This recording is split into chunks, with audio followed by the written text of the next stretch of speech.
과거로부터 쌓여온 시간이 미래로 이어지는 문화의 도시 진주에 아름다운 문화예술을 진주문화관광재단과 함께 한아름 담아드리는 담아진주의 아나운서 이소연입니다. 여러분, 우리 지역의 생활문화 어디까지 알고 계신가요? 지난 4월 진주문화관광재단에서 지역문화 공동체 구축을 위한 생활문화의 역할과 방향성을 주제로 정책 포럼이 진행됐는데요.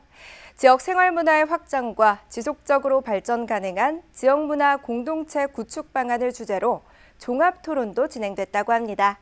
이번 영상은 제3회 진주문화관광재단 정책포럼이라는 제목으로 준비했는데요. 여러분의 눈과 마음에 담아보러 지금 바로 떠나보시죠.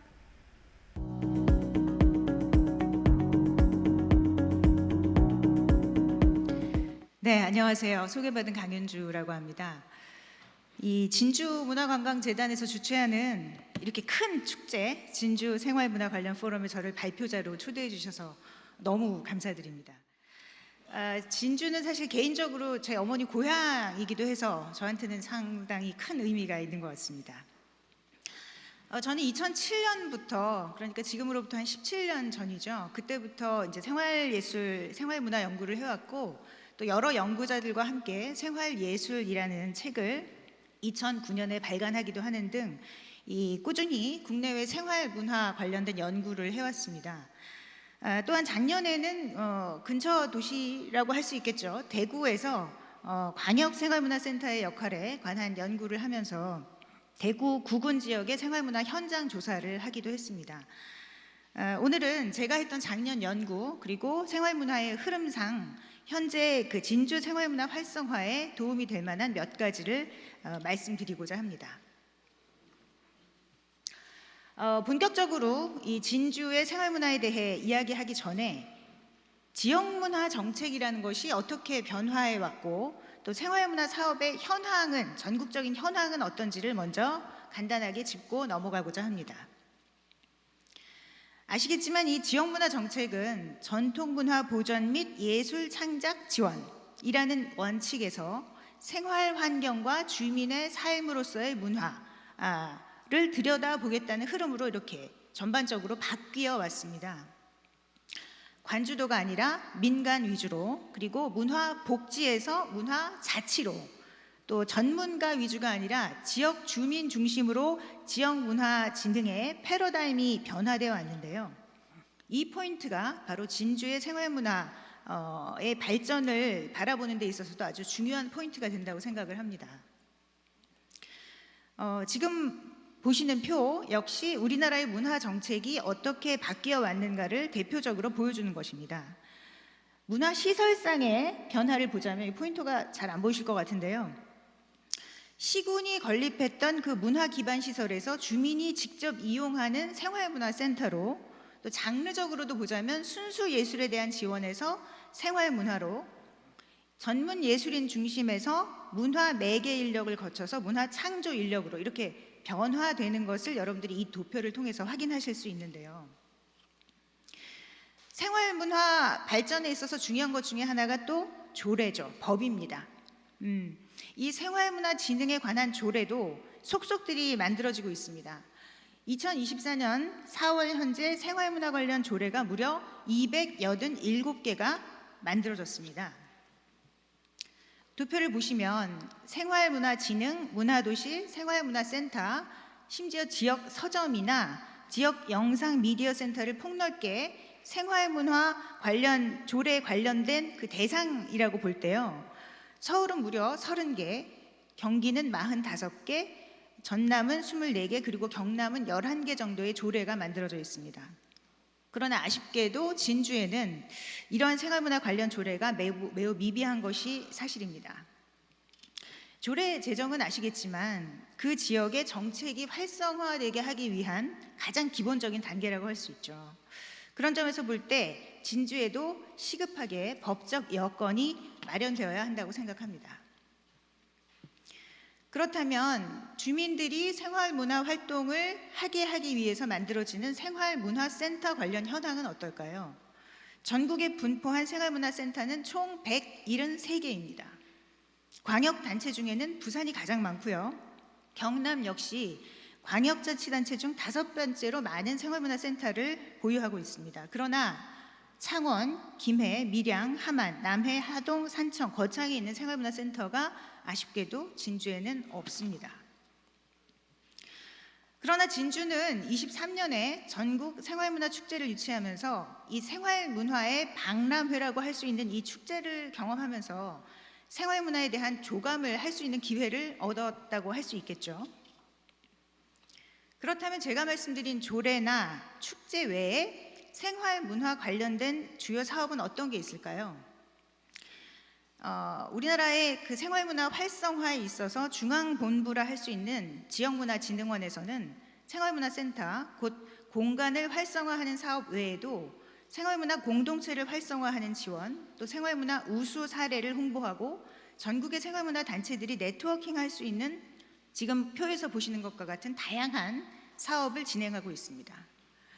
진주에서 생활문화를 활성화할 때도 이 지역문화진흥원에서 하고 있는 사업을 벤치마킹 하시거나 더러는 겹치지 않게 틈새를 공략해보는 그런 고민을 해보셔도 좋을 것 같습니다. 저는 언제나 생활문화는 생활에 기반해서 생각해야 한다고 생각합니다. 그래서 먼저 첫 부분에서는 진주시 현황을 다각도로 살펴보고자 합니다. 왜냐하면 그 생활문화를 볼 때 이 생활의 관점, 진주의 인구 통계학적인 다양한 데이터의 관점에서 기반해서 바라보아야 한다고 생각하기 때문이죠. 진주의 구성은 다들 여기 계시는 진주 시민들은 아시겠지만 읍면 지역이 동 지역을 둘러싸고 있는 그런 모습을 보이고 있습니다. 그리고 인구의 80%가량이 신해동 지구에 살고 있고 또 인접 도시인 산청, 의령, 함안, 고성, 사천, 하동 등지까지도 진주시 생활권에 속하는 특성을 보이고 있습니다. 이는 생활문화 정책을 입안해서 시행할 때도 바로 이 진주시 생활권을 고려해야 된다는 뜻이라고 저는 생각합니다. 인구 분포를 보죠. 인구 증가를 보면 14년에서 21년까지 증가하다가 21년부터는 감소 추세를 보이고 있습니다. 또한 65세 이상 노령 인구는 20% 가까운 비율을 보이죠. 산업적 특성으로는 도소매업 및 숙박 음식점업이 사업체 중 가장 많은 비중을 차지하고 있었습니다. 자, 그렇다면 문화 인프라는 어떨까요? 경상남도 문화예술회관, 진주시 전통예술회관을 비롯한 공연장이 6개소, 영화관이 4개소, 국립진주박물관을 포함한 박물관 9개소, 또 미술관 1개소 등이 있다는 점에서 타 지역과 비교할 때 크게 떨어지지 않습니다. 그러나 앞서 말씀드린 바와 같이 생활문화센터는 1개소도 없었다라는 특징을 가지고 있습니다. 생활문화 이야기를 할 때 빠질 수 없는 것이 또 교육입니다. 진주에는 고등교육 및 문화예술 교육기관이 총 10개로 지역 거점대학인 경상대 그리고 진주교대 등이 소재하고 있고 그래서 경상남도의 고등교육의 거점을 담당하고 있다고 얘기할 수 있겠죠. 또한 생활문화센터는 없지만 마을회관이나 작은 도서관 같은 시설이 500개가 넘습니다. 광역 단위부터 마을 단위의 장소까지 아주 다양한 층위로 존재하고 있고요. 작은 도서관이나 마을회관 같은 생활문화 시설로 훌륭하게 쓰일 수 있는 그런 시설들이 다수 포진되어 있다는 측면에서 진주시의 생활문화 활성화 방안 중에 시급한 부분은 공간이 아니라 오히려 사업 내용이나 운영 인력 확보에 있다는 생각이 듭니다. 자, 이제부터는 본격적으로 진주시 생활문화 활성화에 대해서 말씀드리고자 합니다. 우선 제가 작년에 진행했던 대구시 연구 사례를 가지고 생활문화 활성화를 위해서 가장 먼저 해야 할 기초 자료 취합 방식에 대해서 좀 말씀을 드리고자 합니다. 좀 뜬금없이 들리실 수 있겠지만 해외의 외국의 이론가 이야기를 좀 시작할까 합니다. 프랑스에는 사회학자 브루디에라는 사람이 있습니다. 이 사람이 각 계층의 취향이 계층에 따라 달라질 수 있다라는 그 취지의 구별짓기라는 이론을 만들었습니다. 브루디에는 저희는 이제 자본을 생각하면 주로 돈, 경제 자본만 생각하게 되잖아요. 그렇지만 브루디에는 여기 써 있는 것처럼 문화자본, 경제자본, 사회자본, 상징자본 이렇게 자본을 4가지로 나누었습니다. 경제자본은 다들 아시는 것처럼 돈이겠죠. 다음으로는 문화자본입니다. 문화자본은 가족에 의해서 전수되거나 교육을 받아서 더 확장할 수 있습니다. 그리고 사회자본은 소위 저희가 말하는 인맥이죠. 인맥이 얼마나 넓으냐. 그리고 마지막으로 상징자본은 이 세 가지 자본에 의해서 획득할 수 있는 일종의 명예, 사회적 명예를 말합니다. 제가 이 네 가지 자본을 말씀드리는 이유는 뭐냐면 이 네 가지 자본에 근거해서 이제 아비투스라는 건 그 사람의 태도를 말할 수 있을 텐데요. 그 사람의 어떤 태도, 품위, 그리고 라이프 스타일이 결정된다라는 것이 이 부르디에라는 프랑스의 사회학자가 한 얘기거든요. 그러면서 이 사람은 이 상징 자본이든 사회 자본이든의 변화, 계층과의 연계성을 조사하기 위해서 프랑스의 굉장히 많은 사람들을 취향을 조사했습니다. 그랬더니 민중계급, 중간계급, 상류계급에 따라서 이렇게 취향도 달라지더라 하는 것을 도출해낸 것이죠. 양적인 조사를 통해서요. 예를 들어 이건 프랑스의 경우입니다. 민중계급의 경우에는 TV나 라디오를 많이 듣고 민중가요를 즐겨 부르며 통속소설을 좋아한다. 그리고 중간계급의 경우에는 미술관을 많이 다니고 연극을 보러 다니기도 즐겨하며 전통문학을 좋아한다. 마지막으로 상류계급의 경우에는 클래식 음악을 많이 듣고 제3세계와 같은 말하자면 민중계급한테는 조금 난해할 수 있는 그런 문학도 읽는다.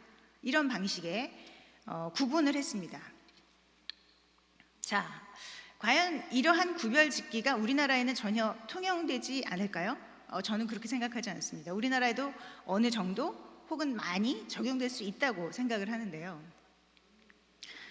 그래서 제가 작년에 대구 관련된 생활문화 연구를 할 때도 먼저 대구의 인구수, 지역별 인구수, 그리고 구군별 평균 연령을 조사했습니다. 또 소득 수준도 200만 원대 미만, 400만 원 미만 이런 식으로 각 단위별로 조사를 해봤고요. 더 나아가서 행정구역별로 교육기관이 어떻게 분포되어 있는지도 살펴보았습니다. 거기에 대학이 많으냐, 중고등학교가 많으냐, 초등학교가 많으냐에 따라서 생활문화 정책도 달라질 수 있다. 이런 생각을 한 것이죠. 그리고 말씀드린 것처럼 구군별 거기 거주민들의 평균 연령은 어떻게 되는지도 조사를 했습니다. 자, 그 결과 지역의 연령이 높고 인구가 적을수록 그 생활문화 활동을 통해서 복지적인, 그러니까 돌봄 같은 복지적인, 그리고 다 같이 모여서 우리가 하나다, 외롭지 않다, 이런 것을 느낄 수 있는 커뮤니티를 목적으로 하는, 커뮤니티를 활성화시키는 것을 목적으로 하는 생활문화 활동이 많이 이루어지고 있었고 그에 맞춤형 지원을 해야 된다라는 결론이 나왔고요. 지역의 연령이 낮고, 그러니까 청년들이 많고 인구가 많을수록 오히려 예술에 가까운 창작을 하고 싶어하고 그걸 또 공연 형태로 보여주고 싶어하는 사람들이 많다라는 것을 발견했습니다. 그런 측면에서 생활문화를 활성화하기 위해서 정책 단위에서 알아봐야 될 것 중에 하나는 과연 그 지역에 거주하는 사람들의 생활문화적인 니즈가 무엇이냐, 그들이 원하는 것이 무엇이냐, 그리고 그분들의 인구 통계학적인 분포를 볼 때 무엇을 목적으로 해서 지원을 해야 하느냐, 이것을 도출해낼 수 있다는 것이죠. 그리고 읍면동의 기능, 그리고 시의 기능이 생활문화 지원에 있어서 좀 달라지고 상호 보완적으로 연결이 되어야 한다. 이런 것도 찾아낼 수 있었습니다. 이 부분은 제가 조금 이따 다음 장에서부터 자세히 말씀드릴 텐데, 구군별 지역 특성에 따라서 공간은 어떻게 활용되어야 하는가도 알아보았습니다. 저는 이 대구의 지역을 시설 운영형, 예술 교육형, 신생형, 발전형 이렇게 네 가지로 나눴는데요. 아직 신생아 정도에 머물러 있는 단계의 지역 공간에서는 먼저 그 지역에서 생활문화가 무엇인가라는 정체성을 수립하는 게 우선되어야 한다고 생각했고요. 어느 정도 성장한 지역 공간에서는 어떻게 하면 지역 맞춤형 공간으로 성장할 수 있을 것인가를 과제로 삼아야 한다라는 식의 고민이 필요하다는 생각이 들었습니다. 또 단계별 육성안도 제안드렸습니다. 이 단계를 간단히 표현하자면 현재 한국 사회의 흐름상 생활문화를 정책적으로 지원하기 위해서는 처음에는 이 공동체, 그러니까 동호회나 동아리를 단체로 지원하던 것에서 코로나 및 MZ세대가 부상하면서 개인 지원으로 추세가 바뀌어가고 있다는 것을 알 수 있고, 그래서 장기적으로 볼 때는 지금부터 2026년 여기 표에 나와 있는 것처럼 볼 때는 단체면 단체, 개인이면 개인들이 각자의 위치에 맞는 방식으로, 그리고 그들이 원하는 방식으로 네트워킹 될 수 있는 네트워크 활성화 방안을 고민하는 것이 정책단의 고민이 돼야 된다라는 제안을 드렸죠. 사실 이 제안은 대구만의 특성이 아니라 기본적으로 보편적 적용이 가능한, 그러니까 진주에서도 고민해 봐야 될 시대 흐름에 따른 불가피한 흐름이라고 할 수 있겠습니다. 마지막으로 제가 진주 생활문화 활성화를 위해서 좀 정책적인 제안을 좀 굵직굵직하게 해보려고 합니다. 서울문화재단 같은 경우는 2018년부터 2020년까지의 변화를 보자면 제가 방금 말씀드린 것처럼 개인의 발견 쪽으로 방향을 잡고 있다, 이런 것을 알 수 있습니다. 여기 이제 18년부터 20년까지 제가 왼쪽부터 이렇게 톱니바퀴처럼 그림을 그려놨는데요. 생활예술 해커톤, 개인의 발견, 그리고 2019년에 개인의 다양한 일상이 반영됐다. 그러니까 여기서의 키워드는 개인의 발견과 일상의 발견입니다. 처음에 예술의 영역에만 머물러 있던 생활문화 활성화 방안이 이제 종이접기나 제기차기 같은 것까지도 아주 일상적이고 사소해 보이는 그런 활동으로까지 확장이 되었다는 거죠. 또한 기술의 발견도 매우 중요한 키워드입니다.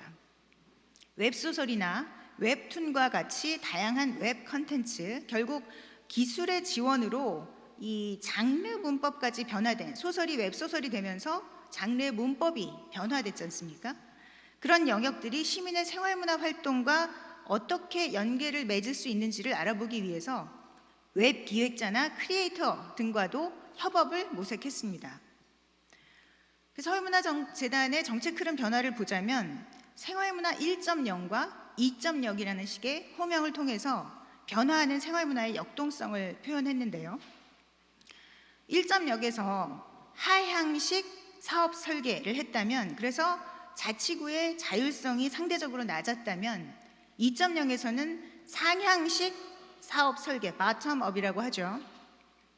그것으로 자치구의 자율성을 높였습니다. 그리고 음악, 미술, 체육 뭐 이런 식의 장르가 아니라 지역을 중심으로 하는 관점을 채택했다는 거죠.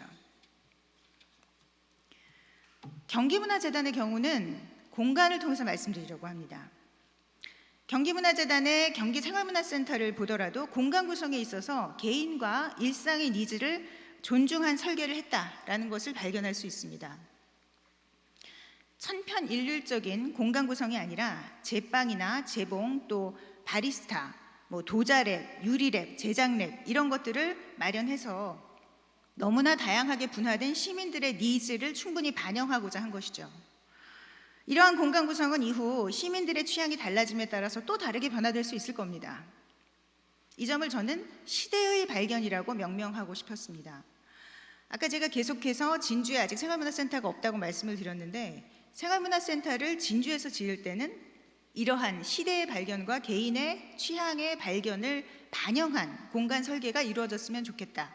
왜냐하면 기존에 만들어진 생활문화센터는 합창, 회의실 이런 식으로 굉장히 천편일률적으로 만들어진 공간 구성이 많거든요. 그렇지만 진주에서 생활문화센터를 짓는다면 좀 더 다양한 설계를 생각해 주셨으면 좋겠습니다. 자, 마지막으로 이 진주 생활문화 활성화를 위해서 필요한 새로운 관점을 제가 생활문화 피라미드라는 것으로 표현해 보았습니다. 가장 바닥부터 보시면 되는데요. 맨 아래쪽에 읍면동과 진주시가 공동으로 생활문화 관련한 실태 조사를 하는 게 중요하다고 썼습니다.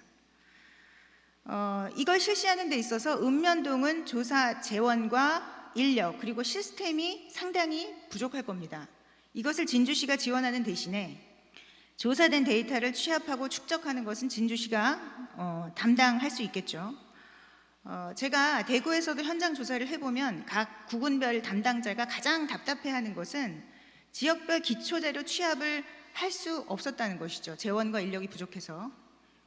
또 타 지역과의 비교를 통해서 자신의 지역이 부족한 것이 무엇이고 잘하고 있는 것은 무엇인지를 알 수 있게 데이터를 좀 공유해달라, 이런 게 큰 요구였거든요. 진주는 시작부터 그렇게 할 수 있었으면 좋겠습니다. 그리고 두 번째 단계는 바로 그 데이터를 가지고 우수사를 기획하고 발굴하여 매개하는 것입니다. 때로는 이 A동과 B동이 결합해서 어떤 새로운 시너지를 창출할 수도 있겠죠. 세 번째 단계로는 생활문화 사업이 구현할 핵심 가치에 대해서 인식을 명확히 가지는 겁니다. 그 가치가 만들어낸 효과를 가치 있는 산출물로 해석해내는 능력이 필요합니다. 단순히 많은 수의 시민들이 참여했으니까 그것은 성과가 큰 생활문화 사업이었다, 이런 식의 해석이 아니라 소수의 시민들이 참여했다고 해도 그 의미가 남달랐다면 이것을 존중하고 이런 방식의 해석력을 확산시키는 것, 그것이 저는 공공기관에서 해야 할 일이라고 생각하거든요. 마지막으로 말씀드린 그런 데이터베이스, 이것을 공통으로 활용할 수 있는 사업관리 시스템을 개발해서 사용자들의 욕구나 행동 패턴에 대한 치밀한 분석에 입각한 기획을 하는 것입니다. 아시겠지만 우리 생활이 코로나 이전과 이후로 많이 변했죠. 생활문화 활동에 대한 니즈나 패턴도 결국엔 사회 변화에 발맞추어서 변화가 될 겁니다. 그리고 이에 맞춰 정책이 변화해야 한다면 탄탄한 사업관리 시스템의 구축이라는 게 결국엔 향후 10년, 20년 장기적인 생활문화 활성화의 기반이 될 것이라고 저는 확신합니다. 자, 이러한 관점 및 시스템의 도입을 통해서 진주의 생활문화가 획기적인 도약을 할 수 있기 바라는 마음으로 이만 발표를 줄이겠습니다. 경청해 주셔서 감사합니다. 네, 감사드립니다. 원론적인 내용을 바로 건너뛰어서 진주 현 주소, 현재 관광은 물론이고 문화 콘텐츠들이 좀 어떻게 인식되고 있는지와 다른 지역 사례까지 들어서 충분히 이해할 수 있는 내용을 소개해 주셨습니다. 지역 문화 생태계 관점에서의 생활문화예술 정책의 활성화 방향을 잘 들었습니다. 자, 이제 바로 주제 발제 듣고 휴식 시간 가질 텐데요. 주제 발제 주실 분을 모시기 앞서서 간단히 소개해드리면, 지역문화재단에서 생활문화하기는 어떤 것인지 이 춘천문화재단에 계시는 분께서 직접 이야기를 해주시기로 하셨습니다. 예술진흥과에 계시는 김희정 본부장님, 지역문화재단에서 생활문화하기 얼마나 어려우셨을까 싶기도 하고요. 실제 사례 들어서 재미나게 소개해 주실 것 같아 기대도 큽니다. 자, 그럼 박수로 바로 청해 들어보겠습니다. 네, 안녕하세요. 반갑습니다. 소개받은 춘천문화재단 예술진흥본부의, 예술진흥과 아니고 예술진흥본부의 김희정입니다. 무대가 생각보다 너무 커서 살짝 긴장이 됩니다만, 앞에서 강윤주 교수님께서 생활문화를 가지고 오는, 풀어내는 메커니즘, 논리들을 잘 설명을 해주셨고요. 저희는 춘천에서 벌어진 일들에 대해서 소개해드리면서 여러분들이 어떤 필요한 부분들을 잘 캐치해 갈 수 있도록 저희들의 경험과 공유를 나누는 방식으로 말씀을 드리도록 하겠습니다.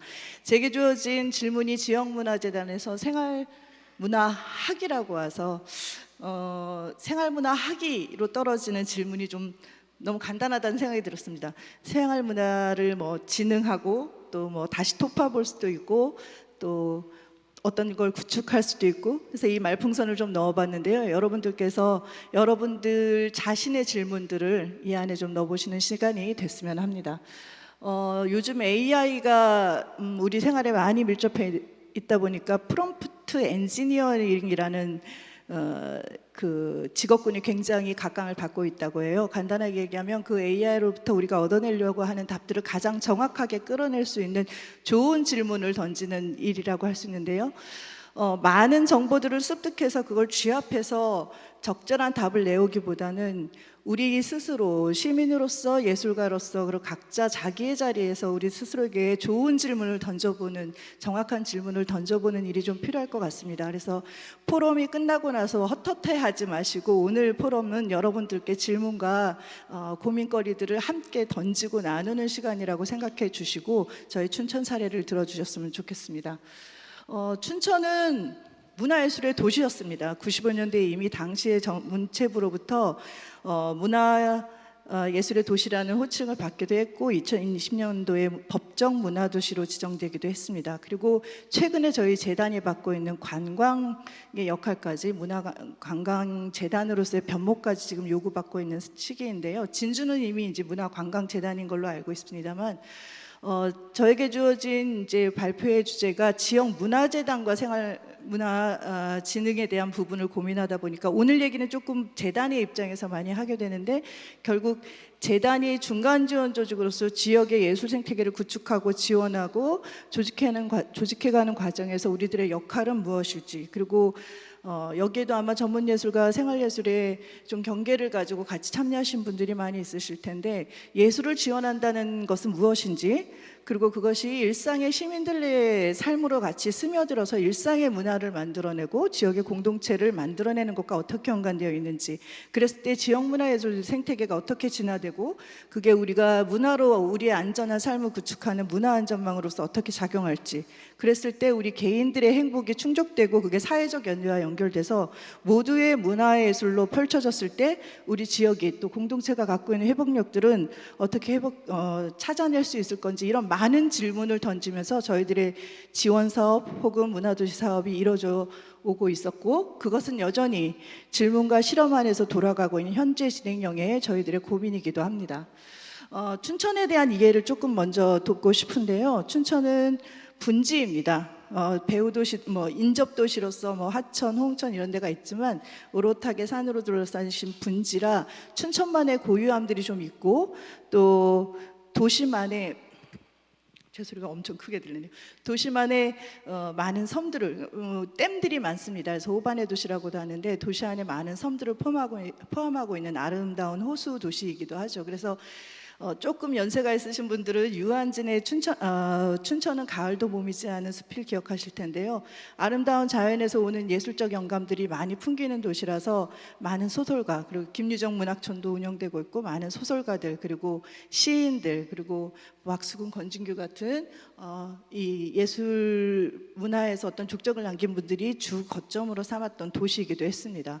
그리고 대한민국에 특별히 공연예술축제가 없었던 80년대 말 당시에 춘천 국제와인축제 그리고 인형극제 이런 공연예술제들이 성공해서 그 이름으로 인해서 95년대에 문화의 도시라는 이름을 받기도 했는데요.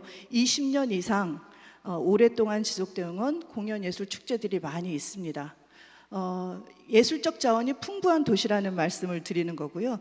이제 그런 의미에서 저희가 문화예술의 도시 그리고 또 법정 문화도시로 가면서 저희들이 끌고 갈 수 있었던 기본적 도시가 갖고 있는 예술적 자원들이 많이 축적돼 있는 도시이기도 합니다. 실제로 이제 예술활동 증명을 보면 강원도에 한 3,900명 정도가 있는데 저희가 18개 시군 중에서 춘천이 1,100여 명의 예술활동 증명을 가지고 활동하시는 분들이 계실 정도로 한 30% 정도 강원도 내에서 가장 많은 예술가들이 살고 예술 창작 활동을 하고 있는 도시이기도 합니다. 결국은 저희 춘천문화재단은 2008년에 설립이 돼서 한 16년간 지금 된 중견문화재단이라고 할 수 있는데요. 지자체가 갖고 있는 문화정책들을 수행하는 기관으로서의 문화재단의 역할이 있고 그리고 예술을 지원하는 또 예술지역의 문화예술 전반의 사업 정책들을 수행하는 기관으로서의 중간 지원 조직이라고 할 수 있는데 최근에 저희 문화재단이 이 5, 6년간 민선 7개와 8개에서 걸친 좀 변화와 성장의 요소들이 있었습니다.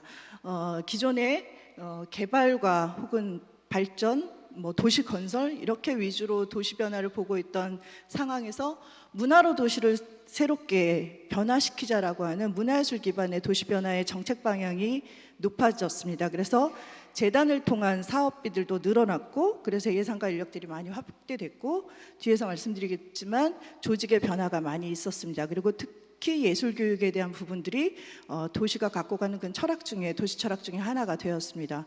그리고 법정문화도시로 지정되면서 기존의 생활예술 기반의 지원사업 중심이었던 것을 보다 폭넓게 생활문화 전반에 그리고 시민주체들의 발굴하고 역량 강화를 하는 쪽으로 우리 그 생활문화 사업들이 많이 관점을 변화시켰던 변화를 겪어왔고요. 이렇게 되면서 이 정책 사업을 수행해 나갈 기관으로서의 재단이 새로운 조직 비전을 가지고 그리고 그것을 담당해낼 매개자 기관인 재단의 직원들의 역량을 높여야 될 필요가 있어서 많은 교육과 워크숍들을 이루어졌고요. 그리고 저희 재단 외에도 사회혁신센터라든가 마을자치지원센터라든가 협동조합지원센터라든가 그리고 오늘 여기 이제 청년기획단 아까 위촉 받으셨는데 춘천에도 청년청이라든가 그리고 어르신들이 있는 지혜숲이라든가 아주 다양한 중간 지원 조직이 생겼습니다. 그래서 재단과 그 각각의 중간 지원 조직들이 전체적으로 문화를 기본으로 하는 관점을 가지고 어떻게 연대해서 도시 전체의 문화력을 높일까 하는 고민들을 같이 해왔던 지난 시간들이 있었고요. 그러면서 시민들이 참여할 수 있는 그런 사업들이 대폭 확대되었던 기회를 갖게 됐습니다. 그리고 모두 다 겪었지만 코로나19 시대에 공연장과 전시장도 닫히고 집합행동을 할 수 없을 때 문화와 예술이 없는 우리들의 삶이 얼마나 건조하고 힘들었던가를 오히려 역으로 시험해 볼 수 있는 기간을 저희가 거쳐왔는데요. 그 시기에도 335 여전히 모여서 이 문화적으로 연대하고 이웃과 만나는 것들이 필요하다는 걸 체감하는 시간으로 지난 몇 년간을 보내기도 했습니다. 그 조직 실험과 주체 실험, 공간 실험으로 오늘 말씀을 좀 드리고자 하는데요. 결국은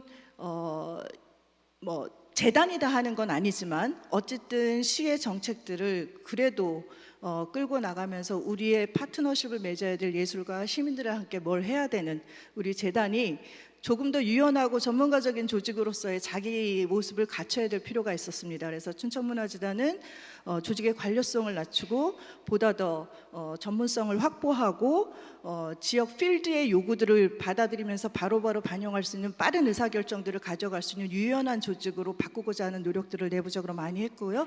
조직 자체에도 조금 더 결을 다듬어서 넓게 구석구석 지역의 그 예술 지원과 또 시민 사업이 이루어질 수 있도록 팀제에서 3본부 9팀제까지 확대되는 변화를 겪었습니다. 그리고 이슈별로 TF를 운영하면서 어떤 사안들이 나올 때마다 좀 더 고민의 깊이를 더 넣을 수 있도록 TF팀도 운영을 하고 그리고 법정문화도시가 되면서 문화도시 사업들을 재단 안에 본부급으로 형성하면서 기존의 재단에 있던 시민문화팀 그리고 예술교육팀을 문화도시 사업안에 편제해서 도시 안으로 문화가 스며들 수 있는 사업들이 빠르게 퍼질 수 있도록 기존의 재단이 갖고 있던 인력자원, 역량자원들을 심어놓으면서 사업들을 해나갔었습니다. 이렇게 되니까 저희들의 조직 비전을 좀 새로 설정할 필요가 있었습니다. 그래서 더 문화로 더 지역으로 라는 이름으로 조직 비전을 새로 설정하고 문화도시 비전 슬로건은 시민이 낭만 이웃으로 전환문화도시 춘천.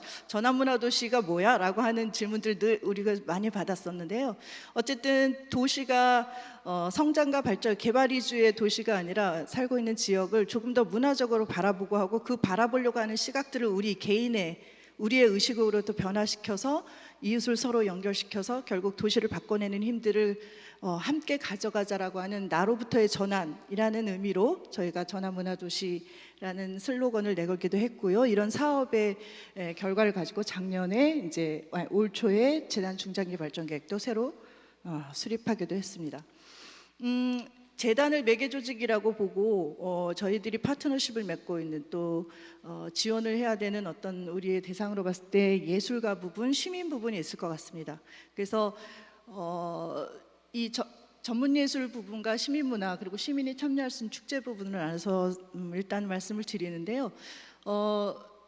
기존에는 아까 이제 교수님께도 설명했지만 관주도적으로 어떤 정책들이 설계되고 이걸 따라오세요 아니면 일방적으로 어떤 지원금을 활동에 쓰시라고 나눠드리는 이런 지원 방식에서 보다도 지역의 니즈, 예술계에서 필요로 하는 요구들을 변화하는 그 생태계를 이해하면서 반영하면서 조금 더 다각적인 지원으로 넓혀낼 필요가 있었습니다. 그래서 저희는 공간 지원을 하는 임차료 지원 사업이라든가 그리고 해외나 아니면 지역을 벗어나는 보통 이제 세금이 지역 내에서 활동하는 것들에 많이 쓰여서 이 지역 안에서의 활동들을 지원했는데 지역을 벗어난 서울 혹은 국제 이렇게 전국으로 뻗어나가는 그런 기회에도 지원을 할 수 있도록 넓혀 놓는다든가 그리고 그 민간에서 예술 공간이 생겼을 때 지역의 예술 단체들을 매칭시켜서 서로 협력하게 하는 체험 프로젝트라든가 뭐 여러 가지 실험들을 많이 하면서 좀 다각적인 간접적 지원들을 많이 넓혀나갔던 상황이 있었고요. 근데 그런 요구들을 우리가 생각해서 하기보다는 예술가들의 이야기를 들어서 함께 가고자 하는 예술 공론장들을 몇 년간 펼쳐왔습니다. 그래서 그 안에 창작과 성장과 매개와 공간이 필요하다라든가 뭐 여러 가지의 키워드를 예술가들께서 필요하다고 뽑아주셨고, 그것에 맞게 저희들의 전문 사업들을 설계해서 지원 구조를 바꾸기도 했고요. 궁극적으로는 예술인들이 함께 네트워크가 돼서 거버넌스로 작용해서 예술계의 이야기들을 끊임없이 정책에 반영할 수 있는 당사자성을 확보할 수 있는 춘천 예술인 포럼이라고 느슨한 네트워크도 출범시키기도 했습니다. 시민문화도 마찬가지입니다. 기존에는 생활 예술을 기반으로 해서 많은 지원 사업이 수년간 되어 오고 있었는데요. 보다 더 이 도시를 예술과 문화로 바라보면서 예술가들이 또 시민이 함께 결합되고 연결될 수 있는 구조로서의 생활문화보다는 시민문화라는 저희들은 이제 개념을 차용하고 있는데, 보다 넓게 시민 커뮤니티가 확장되는 방식으로 지원 사업도 바뀌고 또 기획 사업들로 많이 전환을 했습니다. 그러면서 마찬가지로 시민들도 시민의 당사자성을 확보할 수 있는 시민협의체를 구성해서 문화시민 모임 봄바람이라는 것을 운영해서 시민기획단, 시민운영위원회를 만들어서 정책에 계속 반영하는 방식으로 운영해 하기도 했습니다. 그리고 결국 그렇게 찾아진 발굴된 시민의 영장들이 어디에서 펼쳐지느냐, 결국은 축제라는 플랫폼일 것 같습니다. 그래서 기존의 마인축제, 공연예술제, 또 인형극제, 연극제 등 다양한 축제가 있는 춘천이었는데, 보다 더 많은 시민주도의 축제들을 확장할 필요가 있어서 시그널 페스티벌이라든가 석사천 페스타라는 거는 춘천의 가장 잘 시민들이 늘 걷기도 하고 산보도 하고 하는 그 천이 흐르는 시민들의 일상 공간이 있습니다. 그 속에서 큰 축제를, 시민참여 축제를 열기도 했고요. 온세대 합창 페스티벌이라는 것은 할아버지, 자녀, 아들, 자녀, 손주까지 온세대가 가족 합창단이 되어서 참여하는 그런 축제인데요. 합창하는 도시, 노래하는 도시, 음악하는 도시로서의 춘천의 이미지를 만들어 가기 위한 시민들의 좀 자발적인 모임들입니다. 그래서 단순히 합창 대회가 열리는 그 무대가 아니라, 그 합창 대회를, 페스티벌을 참가하기 위해서 준비하는 그 몇 달 동안 그분들이, 우리 시민들이 갖고 있는 즐거움과 행복감, 모이는 기쁨, 이런 것들이 계속해서 이어져서 지금 8, 9년째 가고 있는데, 아주 어린 아기, 아빠 어깨에 매달려 나왔던 꼬마가 이제는 7살, 8살 돼서 노래를 부르기도 하고, 그래서 시민들의 공동체가 같이 성장하고 계속해서 함께한다라는 성과를 보여주는 좋은 축제들을 지금 또 계속 해오고 있습니다. 그리고 춘천 천인음악회, 저런 부분은 춘천 시향이 리드를 하지만 아마추어 악기 하시는 모든 분들 1000명이 함께 모여서 같은 곡을 연주하면서 음악의 기쁨을 나는 그런 페스티벌이기도 하는데요. 이런 모든 것이 시민들의 예술뿐 아니라 문화적 차원에서의 시민들이 길러낸, 그리고 서로 연대해서 만들어내진 힘들을 보여주는 어떤 한 판으로서 작용하고 있는 그런 장입니다. 그래서 결국은 예술가들이 창작을 하는 분들이지만 창작의 활동으로 머문지 않고, 예술가 또한 이 도시 사는 시민의 한 구성으로서, 저희는 예술가 시민이라는 언어를 많이 쓰는데요, 예술가도 시민의 한 사람으로서 향유자, 관객으로만 시민들을 만나는 것이 아니라 내가 다른 이의 관객, 내가 다른 이의 시민이 되어서 연결할 수 있는 예술가 시민으로서의 자세를 계속 일깨우는 것도 저희가 계속 얘기하고 있었고, 예술교육과 문화예술 기획자로서, 그리고 정책 참여자로서의 역할들을 계속 부여하고, 시민도 마찬가지입니다. 시민예술가, 시민기획자, 시민매개자, 또 정책 참여자로서 계속 함께 할 수 있는 그런 주체적인 역량들을 강화하는 실험들을 계속 해오고 있습니다. 그래서 참여예산제라든가 또 매개자 양성 부분도 생활예술 매개자, 그러니까 예전에는 지원 사업에서 그냥 이렇게 공모해서 돈을 나눠드리는, 자원을 배분하는 방식으로 했는데, 생활예술이 성장하고 서로 연결할 수 있도록 컨설팅을 하고 또 중간에 매개할 수 있는 코디네이터들을 계속해서 길러내서 생활문화 동호회들 간에도 연결할 수 있는 어떤 역할들을 계속해서 좀 힘을 실어보고 있었고요. 지역에는 기획자가 절대적으로 부족하잖아요. 그래서 여러 가지 분야에서 기획자를 양성하는 프로그램도 많이 하고 있었습니다. 공간 실험 부분에서는 당연히 어느 도시나 이제 뭐 큰 공연장이 다 있는데 이제 그런 춘천에도 이제 문화예술회관 대공연장이 있는데 이 부분은 저희가 중간에 있는 사진은 2층 그 공연장의 2층 로비를 갤러리화해서 전시 공간이 부족해서 기회들이 많지 않은 우리 지역의 작가님들을 그래도 좀 더 소개해드릴 수 있고 또 공연을 보러 오면서 공연 관객이 전시 관객으로까지 전환될 수 있도록 하는 이 공간의 쓰임새를 좀 넓혀 나가게 해서 갤러리 문이라는 공간을 공연장 안에 만들기도 했고요. 그리고 레지던시를 2곳을 운영하고 있는데 과거에 기무사 건물이었던 사병 사택이었던 건물들을 거기가 굉장히 도심안에 있는 노른자 땅이었는데 부수지 않고 리모델링해서 지역 시각예술들과 악기 공방하시는 분께 이제 11분의 입주 작가를 들여서 운영하고 있고 이게 과거에 폐쇄되고 비밀적인 공간을 이제 열린 창작의 공간, 예술의 영감 있는 공간, 그리고 시민들과 함께 할 수 있는 공간으로 전환시켜서 운영하고 있고 많은 또 각광을 받고 있기도 합니다.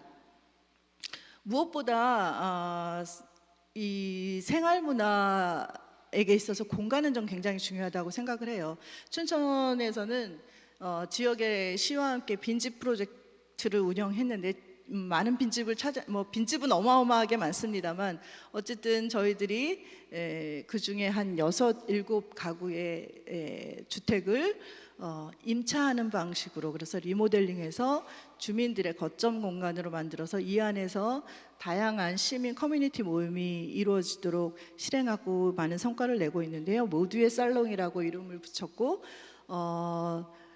2층 집도 있고 단층 집도 있는데 어쨌든 그 안에서 시민들이 함께 이야기하고 회의하고 또 공유 부엌으로 뭔가를 해볼 수 있고 하는 여러 가지 다양한 목적의 공간들을 만들어내서 언제든지 그 공간에 가면 내가 뭔가를 할 수 있다라는 시민들의 안전망이 되는 공간들을 많이 만들어냈습니다. 그래서 도시의 유휴 공간을 리모델링해서 그 오프라인 안의 공간을 시민들의 연결 거점으로 활용하면서 도심 속 문화 활동의 거점 공간으로 저희가 자리매겼고 저희가 이제 문화도시 사업에서는 결과적으로 저희가 보여주려고 했던 비전은 언제든지 문화적 활동 혹은 사람들과 접속할 수 있는 도심 속 10분 내 연결망이 저희들의 그림이었습니다. 그래서 곳곳에 시내 곳곳에 있는 빈집들을 이렇게 바꿔서 시민들의 공간을 만들었고 오른쪽에 있는 기록장 같은 경우에는 결국은 예술로든 혹은 어떤 다른 활동으로든 도시에 무엇이 있고 또 뭐가 변하고 있지 하고 하는 도시 기록을 하기 위한 기록장으로서의 공간을 또 활용해서 특별히 쓰고 있는데요. 저희들이 하는 사업 중에 로컬 에디터, 도시 편집자 이런 사업들은 도시를 내가 살고 있는 도시를 지역을 기록하고 관찰하는 그런 사업들을 하면서 우리들이 시민으로 살아가는 그리고 그건 뭐 예술로 기록되기도 하는데 어쨌든 자기들이 갖고 있는 역할 안에서 이 도시를 바라보게 하는 관심 갖게 하는 그런 역할들을 하는 공간으로 쓰기도 하고 있습니다. 저희들이 했던 사업들 중에 가장 브랜딩이 높게 된 사업은 도시가 살롱이라는 사업인데요. 지역의 카페나 책방이나 책방이나 혹은 심지어 음식점 혹은 체육관 어쨌든 내가 개인적으로 쓰고 있는 비즈니스적 공간, 영업적 공간인데 단순히 상업이 이루어지는 공간으로서가 아니라 그 공간을 운영하고 있는 주인장들이 기획자가 돼서 영업이 이루어지는 시간 외에 혹은 영업이 이루어지는 시간까지도 포함해서 시민들과 함께 자기 기획을 내서 만나는 공간으로 만들어가는 사업들이었습니다. 이 사업은 어떤 점에서 의미가 있냐면 시민들을 엮어내고 연결하는 당연히 어떤 거점 공간들을 공공에서 마련해야 한다라는 책무가 있다고 하면 그걸 모두 다 짓는다거나 어떻게 하기는 너무나 많은 재원이 들죠. 그런데 각각의 우리 일상 속에 그냥 우리 이웃으로 살고 있는 각각의 영업장의 공간들 그 운영자들이 스스로 기획자가 되고 변화한다면 시민들은 언제든지 내 주변에서 문화활동을 가서 해볼 수 있는 공간들이 생기는 거라서 그렇게 민간 자원들을 공공자원화하는 그런 의미에서 많은 저희가 의미를 부여하고 있는 사업입니다. 5년차 들어가면서 책도 냈는데 나중에 기회가 되시면 한번 사보시면 좋을 것 같고요.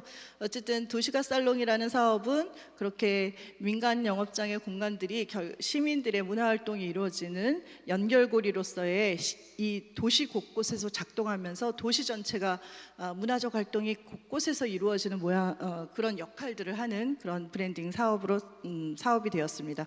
그 밖에 생활문화센터든가 이제 체험 프로젝트는 아까 말씀드렸던 대로 예술가들에게는 1월에서 3월이 사실은 보조금에 많이 기대어 있다 보니까 1월부터 3월까지 보조금이 결정되기 이전까지 예술단체에게나 공간에게나는 굉장히 사실은 춘궁기죠. 그랬을 때 지역에 자생적으로 생겨나고 운영하는 민간공간들과 또 지역 예술단체들을 연결시켜서 시민들에게는 그 춘궁기의 시기에도 뭔가 향유할 수 있는 문화 콘텐츠를 제공하고 예술단체들이나 지역 공간들에게는 그 어려운 시기를 좀 잘 버텨낼 수 있도록 하는 그런, 그리고 그 공간이 있다는 걸 인식할 수 있게 하는 체험 프로젝트들도 많은 저희들의 각광을 받고 있는 사업이기도 합니다. 이제 꿈꾸는 예술터 같은 경우는 옛날 춘천교육지원청을 이제 전체적으로 지원청이 이사가고 문화예술 교육 전용 공간으로 되고 있는데요. 이곳에서는 생애주기별 문화예술 교육들이 다양하게 이루어질 수 있게 하고, 특별히 춘천이 또 어린이 지향의 도시이기 때문에 아이들 어렸을 때부터 예술적 체험과 영감을 일깨울 수 있는 많은 프로그램들을 운영할 수 있는 전용 공간으로서 지금 준비되고 있고요. 올해 10월에 개관을 할 예정입니다. 그뿐만 아니라 이제 공연장이나 전시장 이런 것들이 그냥 대관에서 머물지 않고 그 공연장 무대 뒤에서 일어나는 여러 가지 일들도 우리 청소년들에게 보여주고 미래의 자기 진로 혹은 생활인으로 살아가면서도 예술을 가까이 혹은 흥미롭게 여길 수 있도록 공연장 기반의 기술 교육을 하면서 많은 청소년들에게도 이 예술로 좀 다가갈 수 있는 기회들을 제공하는 그런 교육 사업도 같이 펼쳐지고 있습니다. 참여 실험이라고 적어두고 참여 축제를 말씀드렸는데요. 아까 말씀드렸던 대로 결국은 시민들이 또 예술가들이 각각의 가져왔던 키워왔던 역량들을 한 자리에 연결시키고 보여주고 서로 나누고 할 수 있는 가장 큰 판으로서는 역시 축제라고 할 수 있을 것 같고요. 이 축제를 통해서 얻어가는 것들이 예술가 시민들 모두에게 문화적으로 연결되어 있고 공동체라는 의식을 환기시킬 수 있는 그런 장이라고 생각을 합니다. 30년 넘게 해왔던 춘천 마임축제나 인형극제, 굉장히 시민 참여적 프로그램들을 많이 해서 그 지역의 젊은 친구들한테는 마임축제 같은 경우에 자원봉사 깨비로 활동하는 것이 굉장히 이렇게 자랑스러운 경력이 되기도 하는데요. 그런 기회들을 제공하거나 연극제 같은 경우에는 나도 배우다라고 해서 시민극단을 만들어서 작년에 전국 대한민국 시민 연극제에서 막 상을 받기도 했는데요. 어쨌든 시민들이 함께 참여할 수 있는 축제들을 보다 많이 넓게 펼쳐지고 다양한 장르로 펼쳐 놓았다는 것이 저희들의 좀 특징이자 새로운 실험이기도 합니다.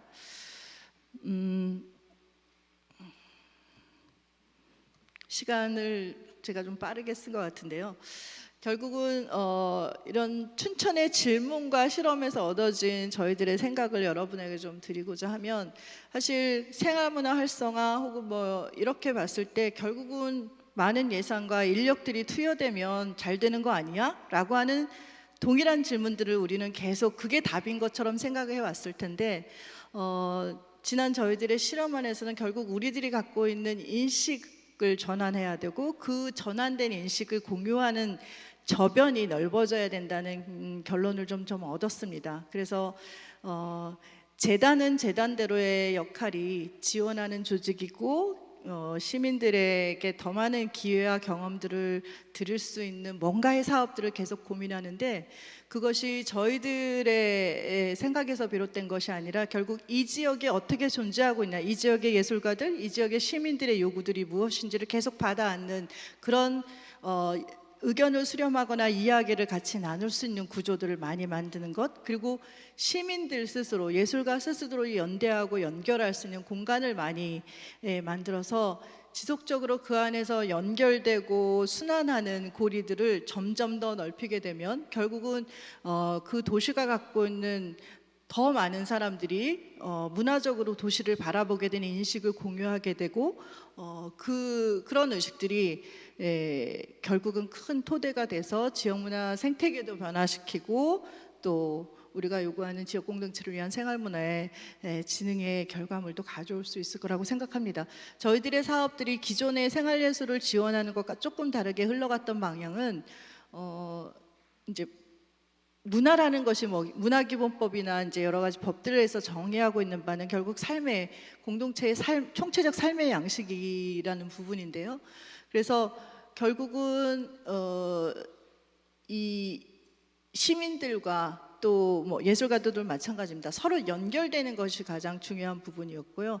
그 연결점을 어디에서 찾을 것인지, 그리고 연결시키는 그 동기를 어디에서 가져올 것인지 저희들 늘 고민을 했습니다. 그래서 객체적이고 향유자로서만 머물러 있는 시민들이 아니라, 혹은 예술가들이 아니라, 그리고 나의 창작 활동 안에 묶여 있는 예술가들이 아니라 서로 연결될 수 있는 지점을 찾아낼 수 있도록 저희 재단에서는 그런 부분에 고민을 많이 했었었고요. 그리고 시민들 스스로가 이야기하게 하고 말하게 하고 또 내 이야기를 가지고 다른 사람에게 전하게 하고 하는 그런 자리들을 가능한 많이 만들려고 하는 방향으로 저희들의 실험이 이루어져서 그런 점에서의 저희들의 생활문화 지형들은 좀 많이 바뀌었다고 생각이 합니다.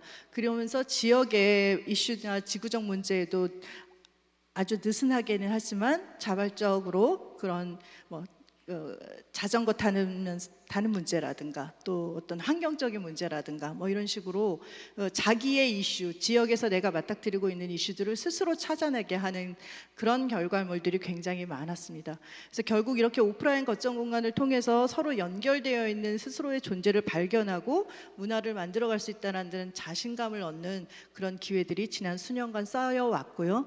그런 점에서 창작자, 향유자, 저희를 포함한 매개자들이 서로 연결되어 있는 선순환적인 그 지역 생태계가, 문화 생태계가 이루어져 가고 있다. 그러나 여전히 그건 현재 진행형이고 저희들의 질문은 계속 될 것이다.